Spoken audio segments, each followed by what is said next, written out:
Friends, welcome to my YouTube channel. इस channel में आप स्टॉक का फंडामेंटल एनालिसिस समझेंगे। इसको समझने के लिए हम एनालिटिक्स का यूज करेंगे। अगर आप इस चैनल के लिए नए हैं तो सबसे पहले चैनल को सब्सक्राइब कर लें, आने वाली नई वीडियोस आपको मिलती रहें। तो चलिए वीडियो में आगे बढ़ते हैं और एनालिसिस शुरू करते हैं। सबसे पहले हम लोग लॉन्ग टर्म इन्वेस्टमेंट का सबसे बड़ा फायदा आपको वीडियो के आखिर में मिलेगा। उसको समझने के लिए उससे पहले कुछ चीज़ों को आप समझ लें। लॉन्ग टर्म में ही बनता है पैसा, इसलिए आपको पेशेंस रखना होगा और फंडामेंटल स्ट्रॉन्ग स्टॉक्स में इन्वेस्ट करना होगा। वॉरेन बफेट कहते हैं कि अगर आप कोई भी स्टॉक 10 साल तक रखने का नहीं सोचते हो तो उसको 10 मिनट के लिए रखना भी ना सोचें। हम आगे चलते हैं और रिलैक्सो का प्रॉफिट एंड लॉस देखेंगे, मगर प्रॉफिट एंड लॉस को सबसे पहले समझ लें। प्रॉफिट एंड लॉस एक इनकम स्टेटमेंट है जिसमें कंपनी की रेवेन्यू यानी सेल्स और खर्च जो एक्सपेंसेस, इसको देखा जाता है। इससे हमें समझ में आता है कि कंपनी कितना मुनाफा बना रही है। इससे आगे पता चल सकता है कि कंपनी में कितना यानी ग्रोथ होने के चांसेस हैं। ये आगे हम लोग रिलैक्सो का देखेंगे कि पिछले 10 सालों में रिलैक्सो ने किस तरीके से परफॉर्म किया है। अगर आप देख सकते हैं तो शुरुआत में कंपनी ने अपना सेल्स कम था और आगे चलते-चलते उसने हर साल अपनी सेल्स की ग्रोथ की है और साथ ही साथ हमको ये भी देखने को मिल रहा है कि प्रॉफिट यहाँ पे ज़्यादा बनते नज़र आ रहा है। यानी 2019-20 से यानी 2022 तक कंपनी का प्रॉफिट ज़्यादा हुआ है। आगे हम देखते हैं कि प्रॉफिट एंड लॉस में हमें क्या चीज़ों का ख्याल रखना है। तो अगर आप यहाँ पे देखेंगे तो कंपनी की जो मार्जिन बन रही थी, तो यानी ये एक्सपेंसेस और उसकी सेल्स के बीच में ज़्यादा गैप नज़र नहीं आ रही है। और यहाँ पे आप देख सकते हैं कि बहुत ज़्यादा गैप नज़र आ रही है। इसका मतलब यहाँ पे मुनाफ़ा बहुत ज़्यादा बना है। यानी कंपनी के खर्च कम थे और कंपनी मुनाफ़ा ज़्यादा बनाई है। तो ये सबसे ज़्यादा ख्याल रखना है। सेल्स में सबसे इम्पोर्टेंट चीज़ हमें देखनी है कि सेल्स बढ़ रहा है या नहीं। आप यहाँ पे देख सकते हैं कि ये नीचे से ऊपर की तरफ जा रहा है। तो आपको ये देखना है कि कोई भी कंपनी का अगर आप सेल देख रहे हैं तो कंपनी का सेल नीचे से ऊपर की तरफ जा रहा है। तो इसका मतलब क्या है, कंपनी हर साल अपना सेल्स को ग्रो कर रही है। तो ये हमको देखना है कि हर साल कितना ग्रो हो रहा है। इसके लिए आगे हम देखते हैं सेल्स ग्रोथ। इसकी एक कैलकुलेशन है जिसे हम पता कर सकते हैं कि यानी हर साल कंपनी कितना ग्रोथ कर रही है, अपना बिजनेस को कितना बड़ा कर रही है। तो उसका एक कैलकुलेशन ऐसा है कि करंट पीरियड का जो सेल है उसको हम माइनस करेंगे प्रीवियस सेल्स के साथ, फिर उसको डिवाइड करेंगे प्रीवियस सेल्स के साथ, फिर मल्टीप्लाई करेंगे 100 से, तो हमें ग्रोथ पता चलेगी। यहाँ पे एग्जांपल मैंने 100 लिया है।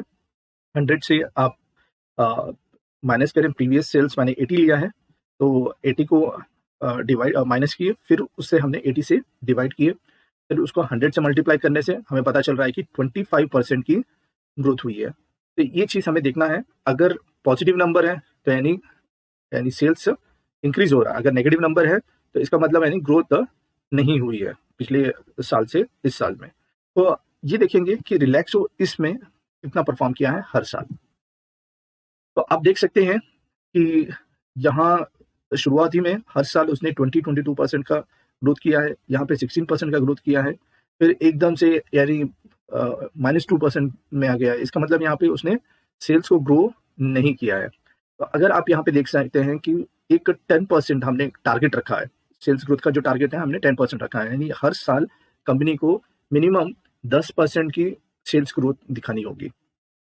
तो यहाँ पे हम देख सकते हैं कि उसने 3 से 4 साल ऐसे हैं जहाँ पे अपना टारगेट से नीचे अचीव किया है और बाकी हर साल उसने टारगेट से ऊपर दिखाया है।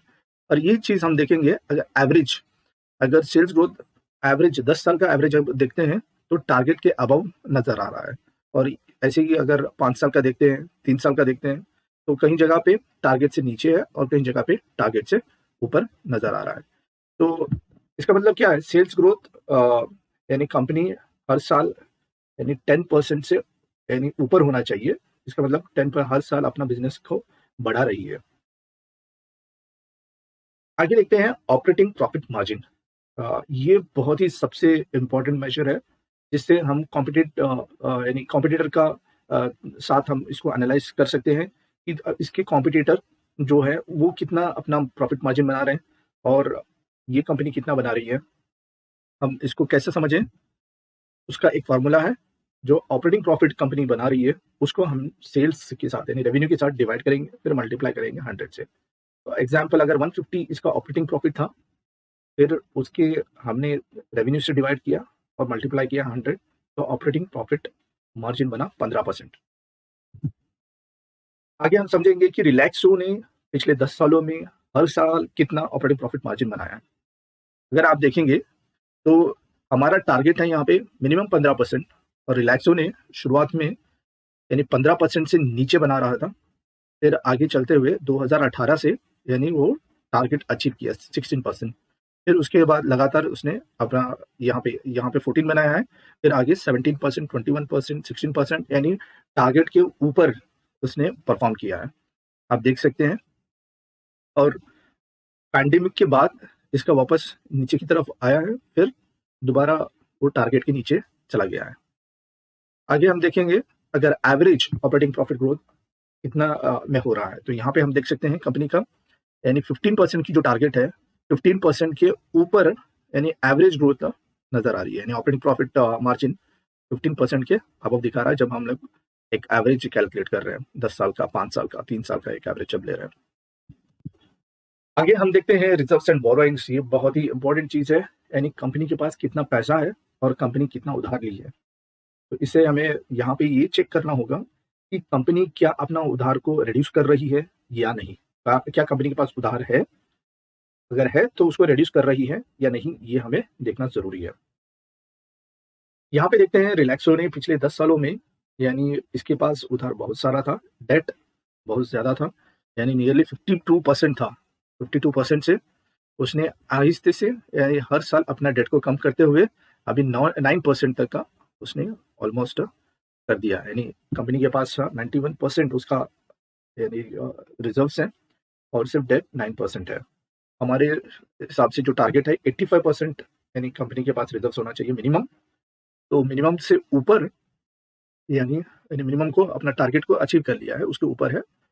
और यहाँ पे भी देख सकते हैं कि कंपनी लगातार अपना रिजर्व्स बढ़ा रही है, तो ये बहुत ही अच्छी बात है।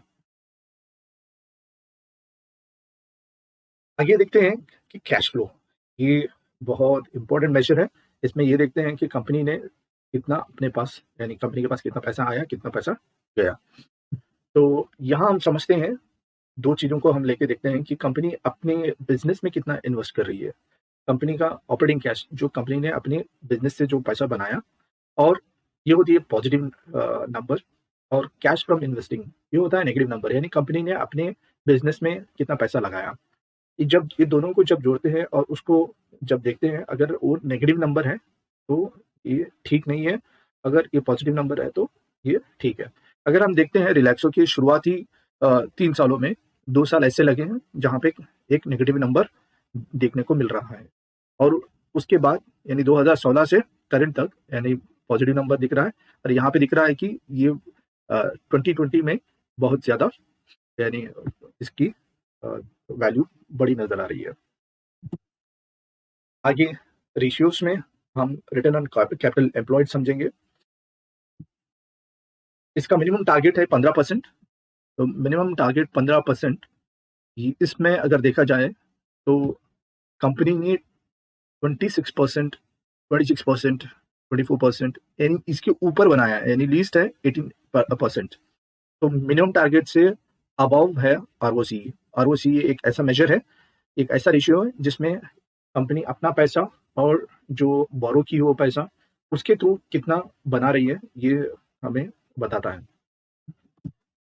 ऑल टाइम रिटर्न्स, यही जो मैं आपको शुरू में बताया था कि कंपनी का यानी लॉन्ग टर्म इन्वेस्टमेंट करने में कितना फायदा होगा, ये चीज हम देख रहे हैं कि कंपनी ने लॉन्ग टर्म इन्वेस्टमेंट से यानी 6000% से ज्यादा यानी आपको कंपनी ने रिटर्न्स दी है। तो आज के लिए इतना ही काफी है दोस्तों। अगर आप मैं उम्मीद करता हूँ आप इस वीडियो को एंजॉय किए हैं। और अगर आपने इस वीडियो को एन्जॉय किया है, तो प्लीज़ मेरे इस वीडियो को लाइक करें, शेयर करें और अगर अभी तक आपने चैनल को सब्सक्राइब नहीं किया है, तो प्लीज़ चैनल को सब्सक्राइब करें। सीखो और सिखाओ नमा स्टॉक मार्केट के साथ। अगर आपको कोई स्टॉक अपना मन पसंदीदा है, तो प्लीज़ आप कमेंट में बताएँ, तो मैं आपके लिए ख़ास अगला वीडियो लेकर आऊँगा। और अगर आपके कोई सवाल हैं, तो ये भी आप कमेंट्स में बता सकते हैं। Thank you for watching this video friends. मैं मिलता हूँ आपके अगली वीडियो के साथ।